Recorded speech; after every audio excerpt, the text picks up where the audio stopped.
Bonjour chers frères et sœurs en Christ, c'est encore pour moi une joie de partager la parole de Dieu. Un serviteur de Dieu vivant, Michael Bogui, disciple de Christ, serviteur du Dieu vivant. Voilà. Ce matin, hier, nous avons échangé sur les problèmes que l'évangile de Jésus-Christ de Nazareth ont résolus. Les problèmes que l'évangile de Jésus-Christ de Nazareth ont résolus.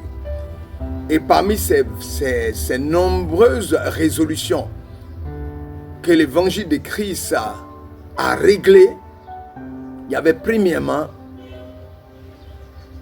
le fait de considérer qu'un homme de Dieu qui est rempli de la puissance de Dieu, qui opère des miracles et des prodiges, n'est pas glorifié, mais c'est Jésus-Christ de Nazareth, c'est le Dieu tout-puissant dans le nom de Jésus qu'il faut glorifier. Donc l'évangile a réglé cela avec le passage biblique de 1 Corinthiens. Paul a décanté la situation, il a réglé cela. Donc à partir d'aujourd'hui, en tant qu'enfant de Dieu, ce que vous devez faire, c'est de respecter les hommes de Dieu. C'est d'avoir de la considération pour eux. Mais ce n'est pas les vénérer, les adorer ou les glorifier. Non. Ce n'est pas eux qu'il faut glorifier, c'est Dieu qu'il faut glorifier.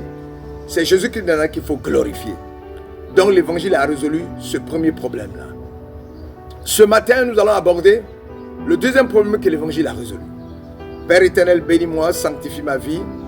De ta grâce, ta puissance, ta paix soit sur moi.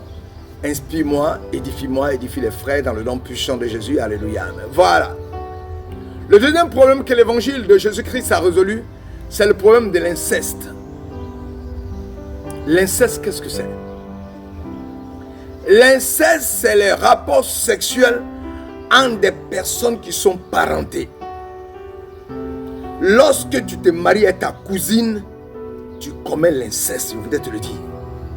Et dans nos régions, on dit non, il ne faut pas aller prendre une femme ailleurs, il y a la fille de ton oncle, ta cousine, là, il faut l'épouser.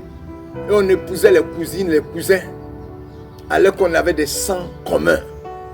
Ça, c'est de l'inceste. Ou coucher avec sa fille, ou épouser sa fille, ou épouser sa soeur. Et c'est ce qui se passait dans le monde des Corinthiens. Celui-là prenait sa soeur, il épousait, l'autre prenait sa mère, il vivait avec sa mère. Son père avait abandonné une femme, il récupérait la femme de son père. Et c'était des vies de désordre. Alors, nous allons prier le Seigneur. Et disant, Père éternel et tant aimé, afin que si dans ma vie, j'ai des penchants pour ma cousine, pour mon cousin, pour un parent proche, l'Éternel des armées, brise cela, renverse cela et dégage cela de ma vie au nom puissant de Jésus. Voilà. Nous allons ouvrir la Bible dans 1 Corinthiens chapitre 5, verset 1 à 13. C'est long, mais il faut le faut. On entend dire généralement qu'il y a parmi vous de l'impudicité. Et une impudicité telle qu'elle ne se rencontre même pas chez les païens. Qu'elle ne se rencontre pas même chez les païens. C'est au point que l'un de vous a la femme de son père. Et vous êtes enflé d'orgueil. Et vous n'avez pas été plutôt dans l'affliction avant que celui qui a commis ce acte fût ôté du milieu de vous. Pour moi, absent du corps, mais présent d'esprit, j'ai déjà jugé, comme si j'étais présent. Celui qui a commis un tel là, au nom de Jésus-Christ, vous et mon esprit, étant assemblés avec la puissance de notre Seigneur Jésus, qu'un tel homme soit livré à Satan pour la destruction de sa chair, afin que l'esprit soit sauvé au jour du Seigneur Jésus. C'est bien à tort que vous glorifiez. Ne saviez-vous pas qu'un peu de levain fait lever toute la pâte? Faites disparaître le vieux levain, afin que vous soyez une pâte, afin que vous soyez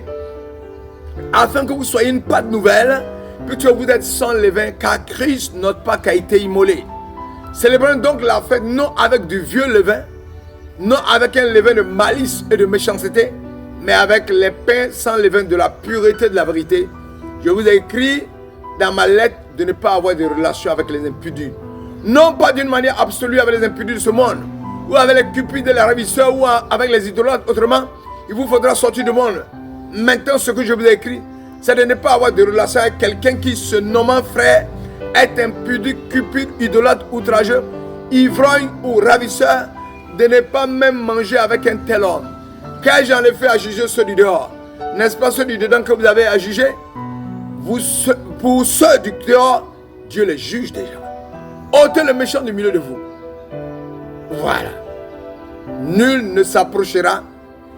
Le deuxième passage biblique, nul ne s'approchera de tout ce qui est la chair de son proche parent pour découvrir sa nudité, c'est-à-dire son sexe. La Bible l'énonce clairement.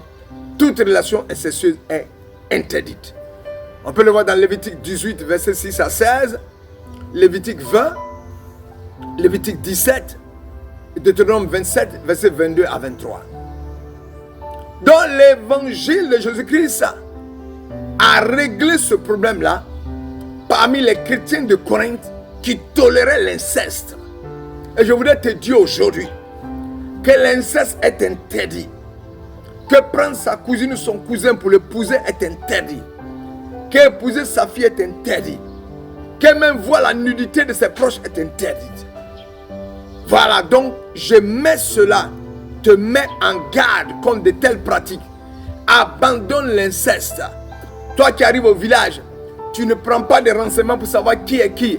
Tu tombes sur ces filles-là et dans une impudicité totale à cause d'une fête. Tu te livres à l'impudicité avec tes cousines, tes cousins. L'impudicité est un péché d'abord, et avoir des rapports sexuels est l'inceste. Donc tu commets l'impudicité doublée de l'inceste qui est une malédiction. Je voudrais te le dire, l'évangile a réglé cela. Ne couche pas avec un proche parent, ne couche pas avec ta cousine ou ton cousin, ne te marie pas avec ton cousin ou ta cousine, ne te marie pas avec un proche parent, ne te marie pas avec quelqu'un avec qui vous avez un sang commun, c'est-à-dire consanguin. Oh, que l'Éternel brise ce plan dans ta vie, qui remet de telles formes. Si tu as épousé ta cousine ou ton cousin, abandonne-la, quitte cette relation parce qu'elle ne t'apportera rien. L'Éternel jamais veut te dire que l'Évangile a résolu ce problème et que maintenant les relations sexuelles avec quelqu'un qui t'est proche, ce sont des choses interdites. Abandonne. L'Évangile a trouvé la solution. Purgez le malin du milieu de vous parce que le Christ, notre agneau de la Pâque, a été sacrifié, a été immolé. Christ a été immolé. Tous nos anciens péchés nous sont pardonnés. Nous marchons en sainteté de vie. Nous ne pouvons pas continuer à aller manger ce que nous avons vomi. Dans le passé, des gens se mariaient, posaient des agailles cousins, cousines. Nous avons vu des parents qui l'ont fait. Mais aujourd'hui, Christ est venu, il est mort à la croix. Il a triomphé de notre ennemi Satan, qui nous a menés dans de telles pratiques, nous a tirés par les œuvres de la chair pour créer des condamnations, des abominations sur nous, pour entraîner la mort. Père, aujourd'hui tu nous délivres. Je voudrais te dire, mon frère, si tu vis une telle situation, nous allons prier. Père éternel, étends tes mains afin que tous ceux qui flirtent, qui ont des rapports sociaux à leurs cousines, leurs cousins, leurs neveux, leurs nièces, leurs filles, leurs enfants, ou les enfants de leur épouse, je brise ce matin cette malédiction sur eux et je les dégage d'un tel plan satanique. Je commande la puissance de ton esprit à ton Saint-Esprit les visite pour les sortir de telle vaine façon de vivre dans le nom de Jésus. Soyez libérés de ces chaînes et soyez libres d'épouser une femme qui ne vient pas de votre lignée, de votre famille, qui n'est pas liée à vous par le sang. Épousez une femme parce que biologiquement il est démontré que lorsque par exemple un Agni épouse une femme congolaise, je prends l'exemple, un Wobé épouse une femme Gagou par exemple, un Alagan épouse une Bondoukouen. Vous voyez un peu ce brassage là. Un Alagan épouse une femme Dida. Vous voyez, c'est un brassage de plusieurs peuples qui développe l'intelligence, parce que la science l'a démontré, développe l'intelligence des enfants et leur permet d'aller de l'avant. Mais des marraines, cousins, cousines, ça ne fait que détruire la vie des enfants. Que l'Éternel vous bénisse, que sa grâce se manifeste sur vous. Ce matin, c'était ce que l'Éternel me donnait. À rien de nous l'inceste dans le nom de Jésus. Excellente journée à vous, à vos grades de rang et qualité dans le nom de Jésus. Alléluia. Amen.